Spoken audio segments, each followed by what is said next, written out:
Արմյուզի եթերում երեկոյան լուրերն են Աբրահամ Գասպարյանի հետ։ Բարի երեկո արգելի հեռուստադիտող լրատվական օրն ու շաբաթն սկսեցին հետաքրքիր իրադարձություններով մեր լրագրողական թիմն առանձնացրել այն ամենն ինչ տեսանք, լսեցինք եւ խոսեցինք։ Այսօր Լաչինի ազատագրման, Բերձորի ազատագրման օրն է, բացառիկ կադրեր ենք ցուցադրել, որոնք առաջին անգամ են ընդհանրապես հեռուստաեթերով հայտնվում։ Այսօր խոսելու ենք նաեւ Թուրքիային պատասխան չտված մեր քայլի մասին, Թուրքիայի նախագահի վերջին հայտարարությունը, որը կարծեք նվաստացման փորձ էր հայերի նկատմամբ, եւ խոսելու ենք ընդհանրապես կորոնավիրուսով պայմանավորված երկրում ստեղծված վիճակի մասին։ Այդ ամենին կանդրադառնամ վարքյաններ անց։ Մինչև այդ հակիրճ լուրեր ձևաչափով առաջարկում եմ ծանոթանալ օրվա հայաստանյան եւ միջազգային իրադարձություններին։ Զինված ուժերի գլխավոր շտաբի հետախուզության վարչության նախկին պետ Արշակ Կարապետյանը պատասխանել է ապրիլի քննիչ հանձնաժողովի հարցերին։ Ուզում եմ 10 անգամ պետք կլինի, ուրեմն պարտավորենք 10 անգամ։ Բոլոր հարցերի պատասխանները տվել եք։ Որոշ ճշտումներ ա եղել։ Ուրիշ բան չի եղել։ Պարետի որոշմամբ արգելվել է ելումուտը Վայոց ձորի մարզի Արենի գյուղ, որտեղ կա կորոնավիրուսի 10 հաստատված դեպք։ Վրաստանում Հայաստանի դեսպանությունը տեղեկացրել է, որ չեղյալ է հայտարարվել Մարնեուլիի խիստ կարանտինային ռեժիմը։ Վրաստանում գտնվող եւ Հայաստան մեկնել ցանկացող հայերը այսուհետև կարող են Սադախլոյի անցակետով վերադառնալ Հայաստան։ Քաղաքացիների մեծ թվով դիմումների պատճառով ճանապարհային ոստիկանության հաշվառման քննական տարածքային ստորաբաժանումները կաշխատեն նաև շաբաթ եւ կիրակի օրերին։ Երեկ Ռուսաստանից Հայաստան է վերադարձել 229 քաղաքացի, Երևան հաջորդ չարտերային չվերթները կիրականացվեն մայիսի 19-ին Սոչիից, մայիսի 23-ին Կրասնոդարից, մայիսի 25-ին Մոսկվայից եւ մայիսի 27-ին Սանկտ Պետերբուրգից։ Հայաստանը 1 միլիոն բնակչության հաշվով կորոնավիրուսի դեպքերով տարածաշրջանում երկրորդն է Թուրքիայից հետո, իսկ մահերի թվով երրորդն է, զիջում է միայն Իրանին եւ Թուրքիային։ Աշխարհում կորոնավիրուսով վարակվել է ավելի քան 4 միլիոն 771 հազար մարդ, մահվան դեպքերը գերազանցում են 315 հազարը, առողջացել է 1 միլիոն 844 հազարից ավելի մարդ։ Ամերիկյան ընկերությունը հայտնաբերել է կորոնավիրուսն ամբողջովին չեզոքացնող հակամարմին, իսկ Կանադայում մեկնարկում է կորոնավիրուսի դեմ պատվաստանյութի առաջին փորձարկումը։ Եվ այսպես մեկ քաղաքացի է մահացել, 351-ի մոտ էլ վարակման դեպք է հայտնվել կորոնավիրուսով վարակվածների ընդհանուր թիվը մեր երկրում 4823 է, մահացածների թիվը 61։ Մեկ օրում առողջացել է 94 մարդ, ընդհանուր առողջացածների թիվը 2019 է, փաստացի բուժում է ստանում 2718 մարդ։ Ընդհանուր առմամբ թեստավորվել է 41850 քաղաքացի։ Վարակվածների այսօրվա տվյալն ի դեպ մինչև այժմ արձանագրված ամենաբարձր ցուցանիշն է մեր երկրում։ Նախկին վարչապետ Հրանտ Բագրատյանը հետաքրքիր թվային համեմատություն է արել այս առումով։ Հայաստանում մեկ օրում կորոնավիրուսով վարակվել է 351 մարդ, Վրաստանում 6 մարդ։ Հայաստանում վարակվածների ընդհանուր թիվն է 4823, Վրաստանում 701։ 1 միլիոն մարդու հաշվով Հայաստանում վարակվել է 172 մարդ, Վրաստանում 18 մարդ, իսկ աշխարհում 63 մարդ։ Ի դեպ գրանցվել է այլ պատճառով մահվան մեկ դեպք։ Առողջապահական գերատեսչությունը հայտնում է, որ սրանք այն դեպքերն են, երբ հիվանդի մոտ առկա է եղել կորոնավիրուս, սակայն մահը վրա է հասել այլ ոչ կորոնավիրուսի պատճառով։ Ընդհանուր առմամբ այդ դեպքերի թիվը 25 է, իսկ ինչ է սա նշանակում կամ երբվանից այս արտահայտությունը սկսեց տեղ գտնել առողջապահության նախարարության մամուլի հաղորդագրություններում։ Եվս մեկ անգամ լսենք, թե ինչպես է նախարարությունն իր հաղորդագրություններն ավարտում։ Սրանք այն դեպքերն են, երբ հիվանդի մոտ առկա է եղել կորոնավիրուս, սակայն մահը վրա է հասել այլ ոչ կորոնավիրուսի պատճառով։ Վիճակագրությունը հուշում է, որ տարիքով մարդիկ մեծամասամբ ունենում են քրոնիկ հիվանդություններ, այսինքն, այսպես թե այնպես, այդ հիվանդության պատճառով մահանալու են։ Հիմա որն է հաղորդագրություններում նման միտք հրամցնելու նպատակը։ Մարդ չգիտի ինֆորմացիան, ինչպես անի, ինչպես ստանա ինֆորմացիան, որ հոսքի հետևից գնա, որին հավատա, բաց կարանտինային պայմանները պահի, զգոնությունը թուլացնի, Հավատա ասեկոսեներին, թե իրականում ոչ մի վիրուս էլ չկա, որ սա համաշխարհային դավադրություն է, որ մեր իշխանությունը թիվ է նկարում դրսից փող պոկելու, որ տարիքով մեծահասակների եւ մահացածների մահվան թղթում պատճառը կորոնավիրուս գրելու համար 300,000 դրամ են առաջարկում, որ հիմա թվերը թափով հրապարակում են, որ ուշադրություն շեղեն այլ կարևոր խնդիրներից, որ Լավրովի հայտնի սկանդալային հայտարարությանն այդպես էլ հստակ պատասխան չստացանք, կամ որ իշխանությունը գերազանց ու անթերի աշխատում, բայց ամբողջ աշխարհն է վատ վիճակում եւ այլն եւ այլն։ Առավելագույնը 140-150 վարակվածի մասին էր իշխանությունը հայտում մինչև անցած շաբաթավերջ։ Դե արանքում ոչ աշխատանքային օրեր ընկան, մամուլը գրեթե չէր աշխատում, մեկ էլ 350 եւ ավելի վարակված, այսինքն կրկնակի ավելի թիվ։ Էլ չեմ խոսում մահվան վիճակագրության մասին։ Եթե մեկ մարդու մահվան մասին զգուշավորությամբ էին խոսում, ապա անցած 2 օրում մամուլ նետվեց 3 կամ 4 մահվան դեպքի մասին լուրը։ Չէ, խնդիրն այստեղ վիճակագրություն խաղալը չէ։ Այո, ամեն տարի սեզոնային գրիպից, ավտովթարից կամ թոքաբորբից ավելի շատ մարդ է մահանում։ Եվ այս փաստարկը միշտ էլ կարելի է հնչեցնել, ընդ որում ամբողջ աշխարհում։ Ավելին ասեմ, լոգարանում ոդկը սոտ տվածը ավելի շատ սոտ տված մարդ է մահանում ամեն տարի, քան կորոնավիրուսով։ Դրանից ինչ որ բան է փոխվում։ Ոչ իհարկե։ Ամբողջ խնդիրը հետևյալն է։ Իշխանությունը ձախողեց քննությունը եւ չկարողացավ ճգնաժամն արդյունավետ կառավարել։ Հասկացավ, որ օր-օրի տնտեսությունը վատթարանում է, եւ եթե մարդիկ մնան տանն ու չաշխատեն, պարզապես բունտ կհասունանա։ Դա կանխելու համար էլ արտակարգ դրությունը երկարաձգվեց։ Պետությունը ձեռքերը լվաց եւ առողջապահական պատասխանատվությունը ամբողջությամբ գրեթե դրեց քաղաքացու ուսերին։ Միաժամանակ վստահ եմ կհիշեք, առողջապահության նախարարն ասում էր, որ վիրուսն այնքան փոքր է, որ դիմակը հաստատ չի պաշտպանի մեզ վարակից։ Հիմա էլ ասում են 2 ժամը 1 դիմակ փոխեք, այսինքն աշխատանքային օրվա ընթացքում միջինը 4-ից 5 հատ, այսինքն միջինը 1000 դրամ, կամ 1 անձը ամսական 25-ից 30,000 դրամի ծախս պետք է անի։ Դե հիմա չգիտենք մինչև հաջորդ շաբաթ ամսի 25-ը կկարողանա իշխանությունն իր նախընտրելի բիզնեսմենների միջոցով շուկան ողողել էժան դիմակներով, որպեսզի դիմակի շուկայական գինի 250-ի փոխարեն ենթադրենք լինի 50 դրամ։ Եվ այդ լավությունը ներկայացվի որպես 101-րդ փաստ Նոր Հայաստանի մասին։ Իշխանությունը շատ լավ հասկանում է, որ մարդկանց տանը պահելը վտանգավոր է։ Երկրում փող չկա։ Ում պետք էր բռնել բռնեցին, ումից պետք էր քյաբաբ փողը վերցրին, ով էլ հասցրեց փախավ կամ հետախուզման մեջ է։ Հայտարարեցին, որ կոպեկ առ կոպեկ հավաքված գումարը, որը գերազանցում է $105 միլիոն, մուտք ագրել են բյուջե։ Դե մի $200 միլիոն էլ դրսից օգնություն է գալու։ Հերթական 100 փաստում վարչապետը մի քանի միլիարդ դրամի թիվ հնչեցրեց, որ պետությունը տրամադրել է որպես հակաճգնաժամային օգնություն։ Կոպիտ հաշվարկով յուրաքանչյուր կարիքավորի միջինը 20-ից 25,000 դրամ։ Դե ով էլ փող ուներ, քաղաքացիական բարձր գիտակցություն դրսևորեց ու գնաց հարևանի կոմունալը վճարեց։ Կորոնավիրուսի պիկը դեռ առջևում է։ Հարց. այդքան փող է ծախսվել եւ արդյունքը չի երևում։ Թվերը գնալով աճում են։ Ճգնաժամի պիկին ինչ ենք անելու։ Երբ իշխանությունը թվերը ներկայացնում, կամ պիտի սահմանափակի դրանք, կամ լուծում գտնի։ Ոչ թե վարկյանը մեկ ուրիշ բան ասի, մոլորության մեջ գցի հանրությանը։ Իշխանությունը պիտի կենտրոնացված աշխատի նման ճգնաժամային պայմաններում։ Պարետատան պաշտոնյաները պետք է համակարգված աշխատեն, ոչ թե 6 հոգով 7 երկ երկեն։ Մեկն ասում է բաց վայրերում պարտադիր դիմակ դրեք, մյուսն ասում է կարող եք չդնել, բայց գրպանում պահեք, որպեսզի հենց ոստիկան ձեզ մոտենա, ցույց տաք, որ չտուգանվեք։ Երրորդն ընդհանրապես ասում է պաղպաղակ ուտելիս պարտադիր չէ դիմակ դնել։ Այս հարցում օրինակ մուսուլմանական երկրները ձախողել են։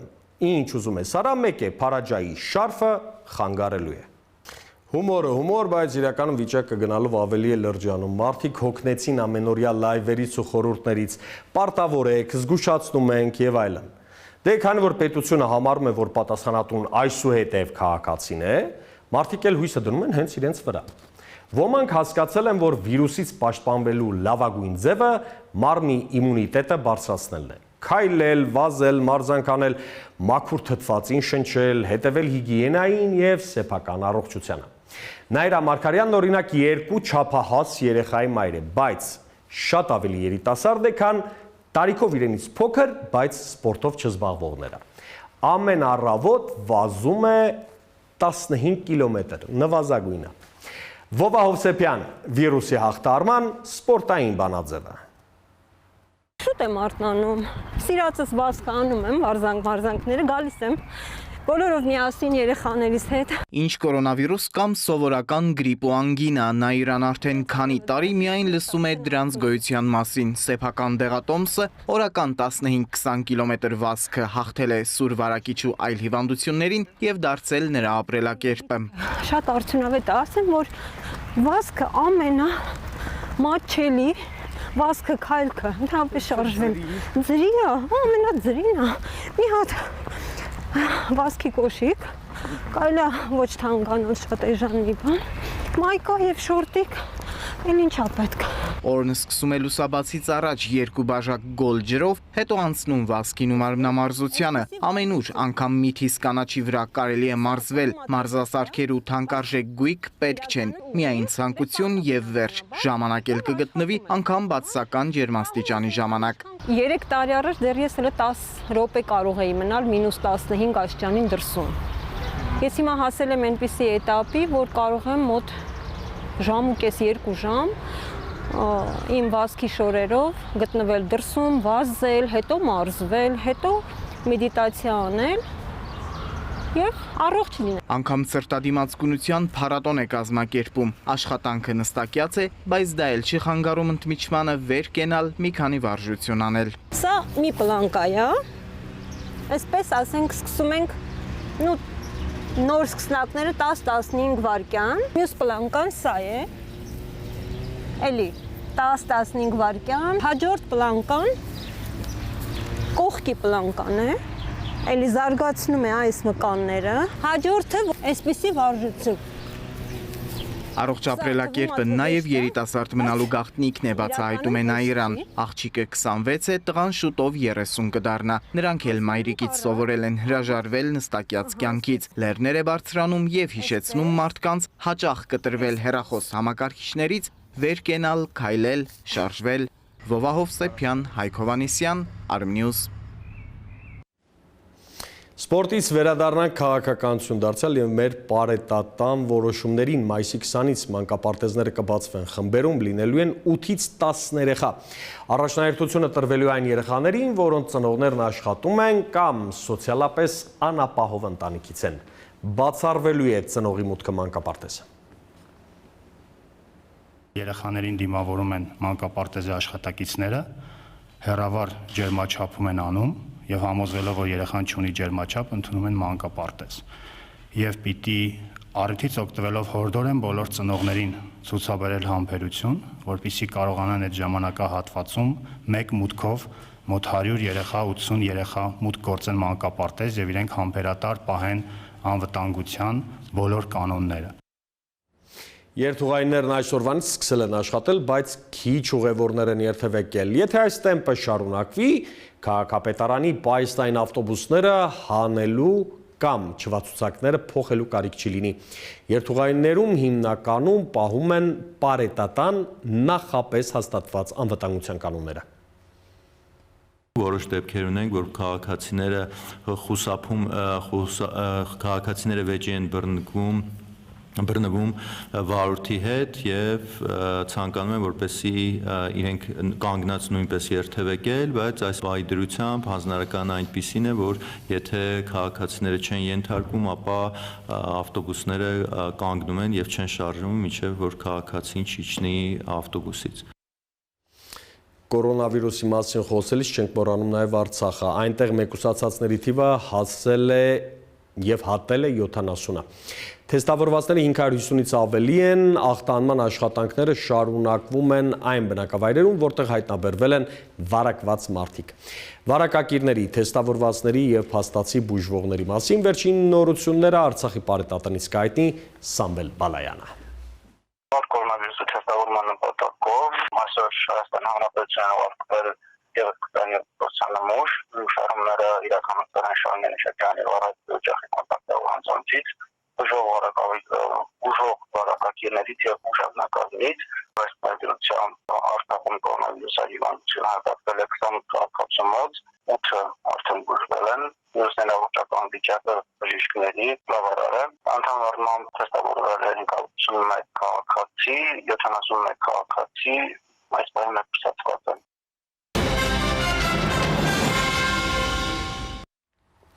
Արևմտյան պետությունները դարձյալ իրենց նշավակում կամ թիրախում են պահել Ռուսաստանին եւ պատճառը, ինչպես վերջին 2 ամսվա ընթացքում դարձյալ Ռուսաստանն է։ Միջազգային մամուլի ամենաուշագրավ հրապարակումները կներկայացնի գործընկեր Աննա Սարգսյանը։ Աննա, ողջույն։ Ողջույն, Աբրահամ։ Ինչ ունենք այսօր միջազգային լրազանգում։ Աբրահամ, ինչպես նշեցիր, միջազգային մամուլը կարծես թիրախ է ընտրել կոնկրետ Ռուսաստանին։ Օրինակ New York Times-ը, BBC-ն, ABC-ն ներկայացնում են, թե Ռուսաստանում վիճակը բավականին լուրջ է։ Եվ գրում են, թե Ռուսաստանում հնարավոր է, որ մահվան դեպքերը 70%-ով ավելի շատ են պաշտոնական տվյալներից։ Գրում են նաև, որ Ռուսաստանի նախագահը մեկուսացել է եւ խուսափում է պատասխանատվությունից, բայց Ռուսաստանը վստահեցնում է, որ երկրում առողջացածների թիվը կտրուկ աճ է գրանցում եւ կառավարությունը պատրաստվում է շուտով վերացնել որոշ սահմանափակումներ։ Էլ չենք խոսում, որ Ռուսաստանում մահացածները 20-պատիկ կամ 30-պատիկ ավելի քիչ են, քան Միացյալ Նահանգներում, իսկ Միացյալ Նահանգների կառավարությանը վատ աշխատանքի համար մեղադրել է նախկին նախագահ Բարակ Օբաման։ Նա տեսավղերձ է հղել շրջանավարտներին ու նաև անդրադարձել կառավարության գործելավոճին։ Նա ներկայացրել է, թե այն իշխանության ներկայացուցիչները, որոնց վրա մեծ պատասխանատվություն է դրված, չեն էլ գիտակցում, թե ինչ են անում, ինչ պիտի անեն, եւ նույնիսկ չեն էլ ձևանում, թե պատասխանատու են ստեղծված վիճակի համար։ Նրա կարծիքով ներկայ իշխանությունը նախընտրում է այս րոպեական շահը եւ անտեսում է բոլորին։ Դե մեծ հաշվով կարելի է ասել, նաև Միացյալ Նահանգներում է նախընտրական ժամանակաշրջան, այսպես թեժանում, խնդիրը տեղեկատվական դաշտում պատերազմն է, որ Միացյալ Նահանգների իշխանությունը կամ վարչակազմը վարում է մեկ Ռուսաստանի դեմ եւ ներքին դաշտում արդեն հանրապետականները դեմոկրատների դեմ։ Իդեպ այս ֆոնին Թրամփի վարկանիշը բավականին ընկել է եւ ըստ մամուլի այս պահին առաջատարը Ջո Բայդենն է։ Սոցիոլոգիական տարբեր հարցումներ ցույց են տալիս, որ ընդհանրապես աշխարհում բոլոր պետությունները, որոնք մեծ հաշվով չեն հաջողել կամ ձախողել են կորոնավիրուսի դեմ պայքարը, կտրուկ վարկանիշի անկում է նկատվել նրանց երկրների կամ այդ երկրների ղեկավարների մոտ։ Բնականաբար Թրամփը պատասխանել է Օբամային եւ ասել է, որ նա ոչ կոմպետենտ նախագահ է եղել, իսկ նրա վարչակազմը եղել է ամենակոռումպացվածներից մեկը։ Աբրահամ, իսկ օրինակ Բելգիայի բժիշկներն էլ հետաքրքիր ձև են ընտրել կառավարությանը իրենց բողոքը հայտնելու համար։ Մոտ 120 բուժաշխատող մեջքով է թեքվել, երբ մոտեցել է վարչապետի ավտոշարասյունը։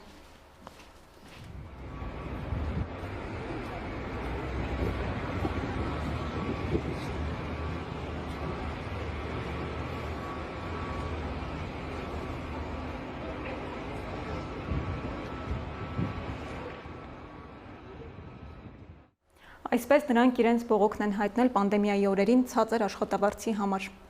Դեռ շատ հետաքրքիր բաներ ենք տեսնելու կորոնավիրուսի համավարակի օրերին։ Շնորհակալություն Աննա հետաքրքիր տեղեկությունների համար։ Ես մեր հեռուստադիտողներին առաջարկեմ կարճատև ընդմիջում, որից հետո կվերադառնանք եւ կխոսենք օրվա այլ կարևոր թեմաների մասին։ Չփոխեք ալիքը, սպասեք մեզ։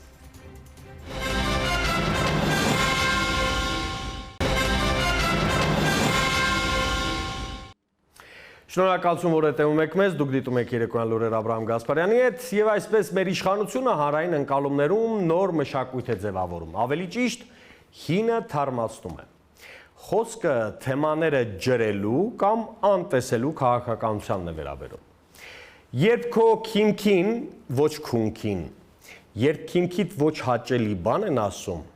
տոտալ անտեսում ես, չես անդրադառնում, փոխարենը շրջանառության մեջ ես դնում այլ թեմաներ, ժողովուրդն սկսում է զբաղվել դրանով եւ մոռանում կարևոր թեմա, որի մասին պետք էր կարծիք հայտնել։ Օրինակ, ադամանդների արտադրության հարցը, վեթինգի, անցումային արդարադատության, շարքի երկար է։ Ռազմավարությունը, ինչպես նշեցի, պարզ է, քայլերը պարզունակ, տոտալ անտեսում։ Բայց երբ խաղում են ազգային արժանապատվության հետ, փորձում նսեմացնել քեզ որպես ազգ, անտեսում են քո որպես պետություն գոյությունն ընդհանրապես, քեզ նայում են որպես 19-րդ դարավերջի վիլայետ, չես կարող պապանձվել ու ասել իբր բան չի եղել։ Լսենք ինչ էր անցած շաբաթ հարևան Թուրքիայի նախագահ հոխորտացել հայերի մասին։ Մենք թույլ չենք տա, որ այդ սրից փրկվածներն ու ահաբեկիչները նորից ապստամբեն, նրանք մինչև հիմա դեռ կան, չնայած մեր երկրում նրանց թիվը բավական քչացել է։ Անկեղծ ասած, մի ամբողջ շաբաթ սպասում էի պաշտոնական Երևանի արձագանքին։ Լիահույս էի, որ հենց նույն օրը, գոնե պայմանական եմ ասում, Քաղշին կոմիտեի մակարդակով արձագանք կլինի։ Լավ, վարչապետը զբաղված է ամենօրյա լայվերում հազիվ հասցնում է քաղաքացիներին հորդորել պաշտպանվել կորոնավիրուսից։ Կառավարական կաբինետում կամ ազգային ժողովում ուրիշ պաշտոնյա չկար, որ արժանի պատասխան տար մեր ազգային արժանապատվությունը ոտնահարող Թուրքիային։ Դիվանագիտություն ենք խաղում։ Անտեսում ենք, իբր մեզ բան չեն ասել։ Քավլիցի։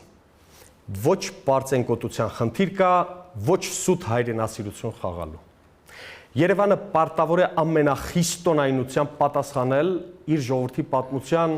ամենաողբերգական էջը ծաղրել փորձողին, սպառնացողին։ Ուր է ազատամիտների եւ մեզ հետադիմական անվանողների խմբակը, որն այս անցած ապրիլ 24-ին պատրաստ էր ներել թուրքերին։ Ուր են թուրքական սերիալներ նայող եւ թուրքերի առաջ խոնարհվող ազգընտիրները։ Ամփոփություն թե զբաղվածություն, չեմ կարծում, որ սա այն թեման է, որի կողքով հենց այնպես պետք է անցնել։ Առջևում մայիսի 28-ն է, մեր պետականության վերականգնման, մեր անկախության ու հանրապետության հռչակման տոնը։ Մենք ու թուրքերը վեճ չունենք։ Վեճը կարճաժամկետ տարաձայնություն է, մեծ հաշվով լուծելի։ Վեճերի ժամանակ շատերը եւ շահերը բանակցում են։ Իսկ խորքային խնդիրներ ունեցող ժողովուրդներն ունեն հակամարտություն, ընդ որում պարտադիր չէ, որ հակամարտությունը կրի միայն ռազմական բնույթ։ Տեղեկատվական ռազմավարություն ունեցող երկիրը պետք է ամբողջ աշխարհով մեկ անարգանքի սյանը գամի Թուրքիային եւ նրա ահաբեկիչ նախագահին։ Ում եք սպառնում Ռեջեփ Էրդողան։ Այդ ով է ահաբեկիչը։ Հայերը։ Թե ձեր անմիջական հսկողությամբ գործող իսլամական պետության զինյալները, որոնք ապաստան, տարածք եւ փող ստացան ձեզնից, որոնք անցած տասնամյակում Սիրիայում եւ Իրաքում քարը-քարին չթողեցին, թալանեցին, նավթը գողացան, քո տարածքով հանեցին Սև շուկա, սպանեցին կանանց ու աղջիկներին, հանեցին վաճառքի, Բաբելոնի եւ Թադմուրի հուշարձանները պայթեցրին։ Ծանոթ երևույթ է, չէ՞։ Այնինչ պապերդ են արել 1915-ին, հիմա էլ դուք եք անում։ Այդ ձեր թշնամական քաղաքականությունն է, որ խանգարում է տարածաշրջանում խաղաղությանն ու կայունությանը։ Դուք չեք բավարարվում հակահայկական ձեր թույնով։ Բաժին եք անում նաև ձեր կրտսեր եղբորը, զենք եք տալիս, մարդուժ պատրաստում, որպեսզի ադրբեջանցի զինվորը կրակի հայ խաղաղ բնակչի վրա։ Այդ դուք եք, որ պատրաստում եք Յաշմայի կամ 052-րդ բրիգադը, որն ինչքան էլ մինչև ատամները զինված լինի, պատրաստված ու մահապարտ, քիթը ջարդվելու է Արցախի ու Հայաստանի դարպասների առաջ։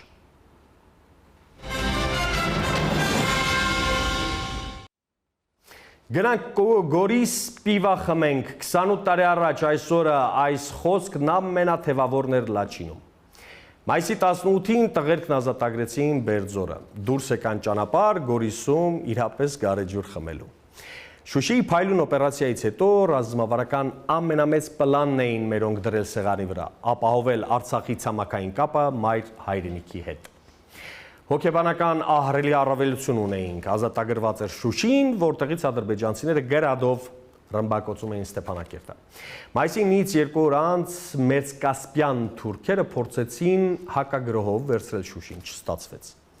Մերոնք խնդիր դրեցին ազատել 4 տարի շրջափակման մեջ գտնվող Արցախը, որը վաղուց չուներ գազ, հոսանք, սնունդ, դեղորայք, ռազմամթերք, վարելքի նվազագույն քանակ ուղղաթիռներով էր հասնում։ 7 կիլոմետրանոց կյանքի ճանապարհ, որը կարող եք անվանել մարդասիրական միջանցք, հույսի կամուրջ, ես կասեի հայկականության կամուրջ։ Հայ դե բոլոր նրանք, ովքեր երբևէ կասկածել են, կասկածում են տեղանքի հայկականության հարցում, կամ տափակ զրույցներ են տարելու տանում, որ լղիմից դուրս մնացած տարածքները հայկական չեն եւ այլն, հուշեմ։ Լաչին թարգմանաբար նշանակում է սպիտակ արծիվ։ Քաշաթաղի երկրագիտական թանգարանում կա 5000-ամյա քարե արծվակերպ երկու տոտեմ, որոնք այդ գավառի խորհրդանիշն են։ Քուր Արաքսյան մշակույթին պատկանող այս ցուցանմուշներն ամենահինն են, որ վկայում են տեղանքի հայկական պատկանելիության մասին։ Լաչինի բազմաթիվ ու հոգնեցնող ոլորանները սակայն անկարող են զսպել յուրաքանչյուր հայի հպարտությունն ու հուզմունքը, երբ այդ ճանապարհի սկզբնամասում տեսնում են Ազատ Արցախը ողջունում է ձեզ վերտառությամբ ցուցանակը։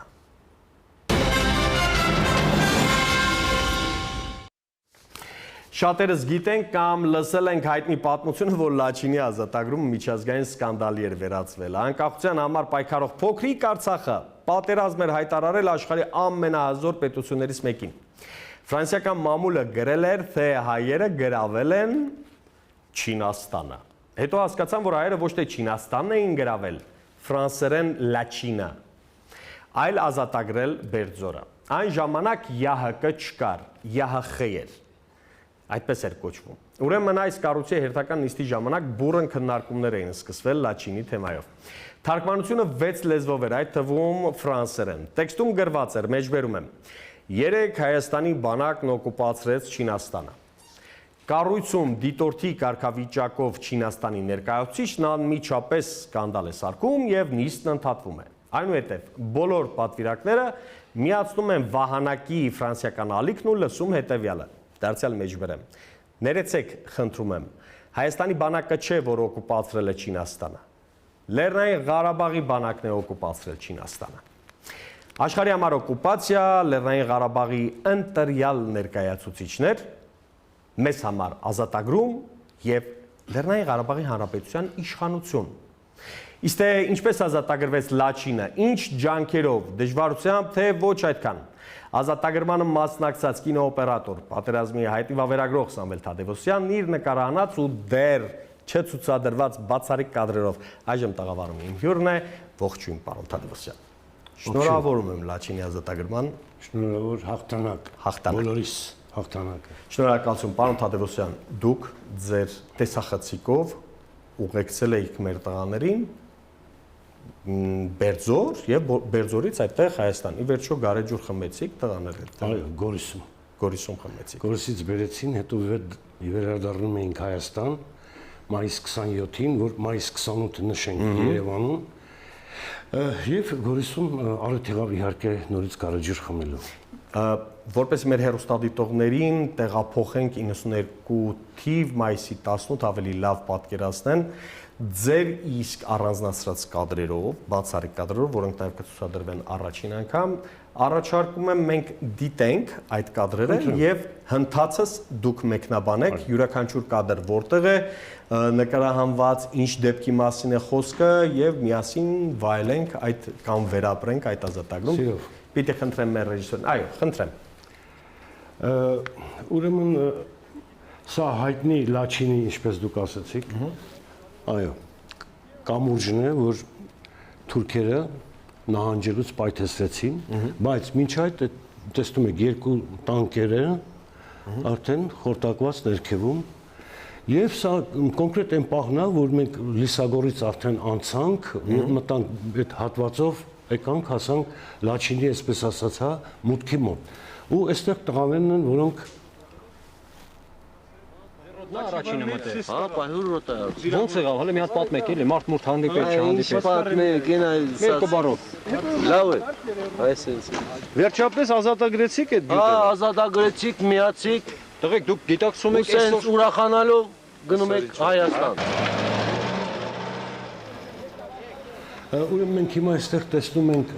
Արցախի տղաներին, հրետանավորներն էին եւ ուրեմն հրամանատարներ, որը ուղղակի մի բառով ասեց, ազատագրել ենք լոխլավա։ Սա արդեն այդ արհեստական կամուրջն է, որ տեղում մոտավորապես 5-6 ժամվա մեջ կառուցվեց եւ ուղղակի դարձավ ճանապարհ, տեսակ դուք առաջի մեքենան։ Սրանք իրանց թողած ռազմավարներն էին, որ մենք հսկայական քանակի էր եւ արդեն հետո մտավ լաչին ծանր տեխնիկան։ BMP-ները, տանկերը, տեսնում եք խորհրդանշական այսպիսի բաներ եւ ահա այստեղ տեսնում ենք իրենց ուրախությունը արտահայտող տղաներին, տարբեր Արցախի, տարբեր ջոկատի տղաներ են եւ մեկը այդպես անզուսպ կրակում է նաեւ։ Պիտի ասեմ, որ բոլորիս համար սա ուղղակի բացառիկ իրադարձություն էր։ Հիմա մենք տեսնում ենք այրվող լաչինը։ Գիտեք, պատերազմը իր այսպես ասած անփութությունը ունի, իր օրենքներն ունի, որ ոչ մի կերպ չես կանխի։ Եվ դրա մեջ կա մի քիչ ատելություն, մի քիչ վրեժխնդրություն, եւ այս ամենի արգասիքն է սա, եւ պիտի ասեմ ձեզ, որ լաչինը 3-4 օր այրվում էր, ամբողջապես շարունակ այրվում էր, հետո ուրիշ խնդիր էլ կար հոգեբանական, որ ասում էին չեն կարող թուրքերը իմանալով, որ այրված է, էլ չեն վերադառնա իրենց բնակավայրերը։ Ահա ինձ ամեն ինչ հետաքրքրում էր, ամեն ինչ, եւ մենք մտանք նաեւ իրենց այդ զինվորական բաժանմունքները, որտեղ ես հանդիպեցի ուրեմն այդ թուրքական պահածոները, դեղորայքը, տարբեր տեսակի պարագաներ, սա գնդակահարված, այսպես ասած Ալիևն է, մեր թեթև ձեռքով, տարօրինակ էր, բայց նաև Հուսեյնի նկարը այնտեղ հանդիպեցինք, այս ինչ որ տեսնում եք, բոլորը ստացել են Թուրքիայից։ Ահա։ Պաքսիմատներ են, երշիկներ էին տարբեր տեսակի, սպրիչներ, դեղորայք, մի բան, որ շատ տեղերում արտադրության էին, բավական հետաքրքիր։ Այդտեղ մենք Այդ լավ գործի վրա ես։ Ապեր թիկնակն է պակասում, մենք հարմարը։ Լավ հա, թե դուշման։ Ամեն հոյակապ տեսարան է։ Սենց աշխարհը ոնց որ քոնը լինի։ Թուրքերն էլ հետը։ Մի մասը։ Անպայման պետք է ասեմ, որ կոնկրետ այս ուղղությունով Դաշնակցության Շուշիի տղաներից դուշմանի վաշտներ, որպես հրամանատար Դաշնակցական վաշտի եւ Արայիկն է, Ադինոկի Վոլգա Մեգայլը, հա, Արայիկն է, այդտեղ բացառիկ Սիսյանի տղաներն են։ Բացառիկ սա Հրաչ Կարապետյան Սիսյանի Հիմա մենք տեսնում ենք արդեն Սիսյանի տղերքին, բոլորին Ազոյանը երգում են հրամանատար Աշոտ Նամինասյան։ Ահա։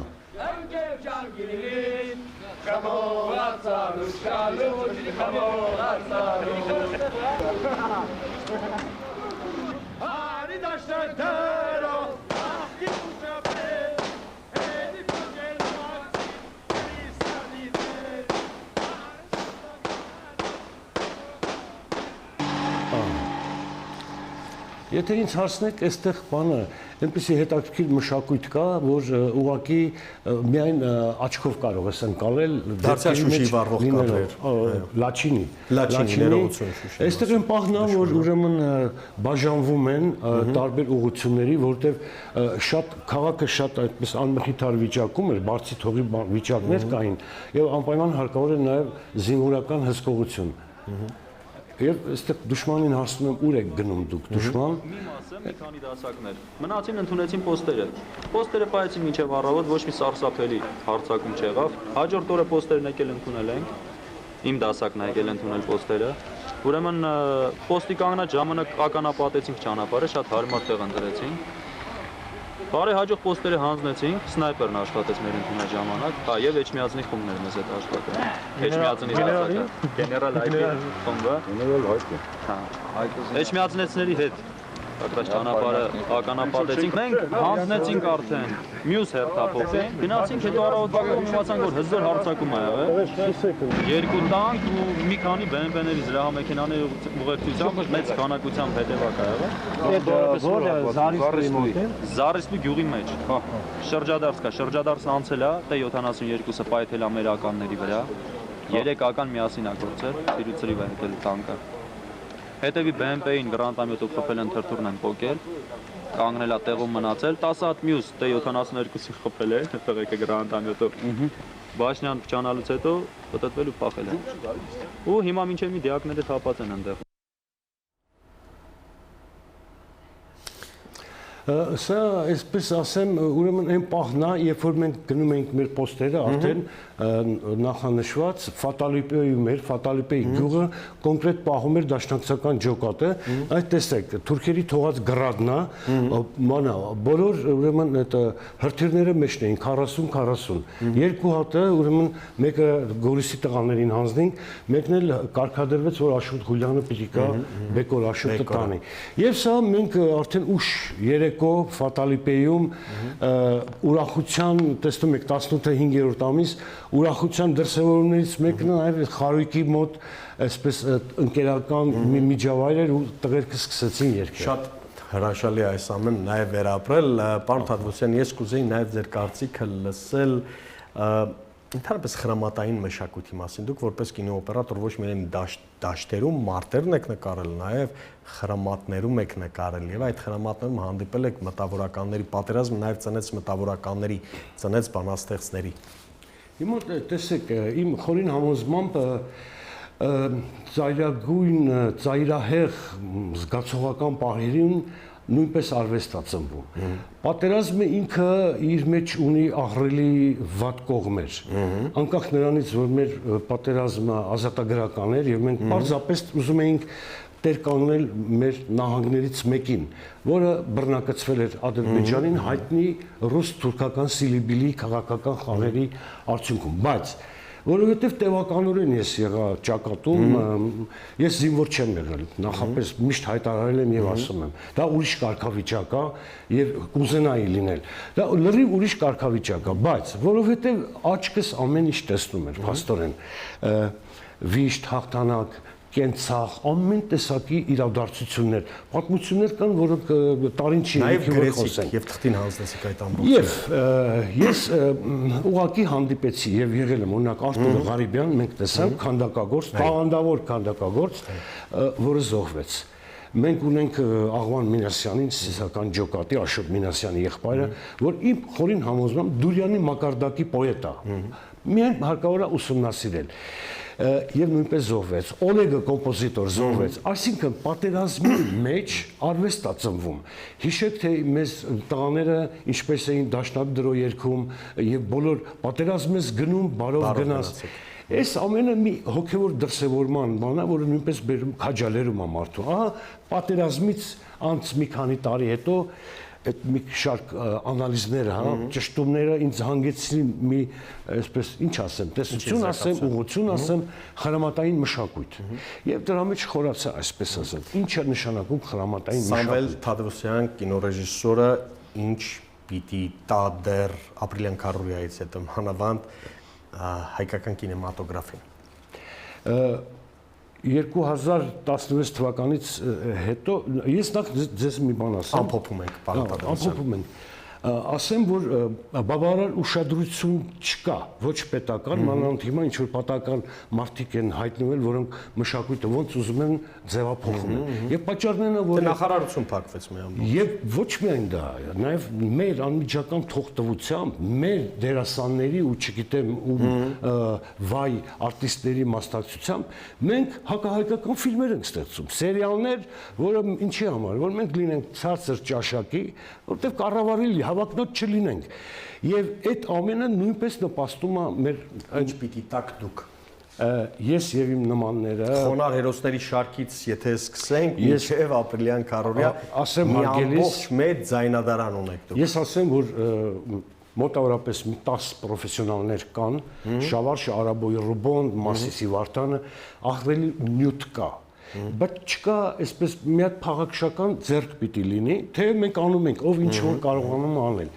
Իմ խորին համոզմամբ ամեն առավոտ մենք պետք է քնից արթնանանք տագնապով։ Չեմ ասում ուղակի իմաստով, որ մեր թշնամին ամեն վարքյան կարող է մեր դուռը բախի, ինչպես որ եղավ 2016 թվականին։ Հիմա մեր զինվորին, ապագայի երեխային գոտը պնդելու համար ինչ ապեք, մեր հերոսական էջերը հրամցնել նրան, որ ինքը հասկանա։ Եվ մշակույթի եւ կինեմատոգրաֆի եւ այդ բոլորի համար հարկավոր է լինել հետևողական եւ լինել հայ։ Շատ շնորհակալ եմ եւ կադրերը բացառիկ կադրեր տրամադրելու եւ հետաքրքիր հարցազրույցի համար եւս մեկ անգամ շնորհավորում եմ բոլորիս Լաչինի ազատագրման օրվա կապակցությամբ նաեւ շնորհակալություն հայտնեմ հերոստադիտողին, որ անցած 45 րոպեների ընթացքում մեզ հետևում էր։ Դուք դիտում եք Երեկոյան լուրեր Աբրահամ Գասպարյանի հետ, կհանդիպենք վաղը նույն տաղավարում, նույն ժամին դարձյալ հետաքրքիր թեմաներով։ Առայժմ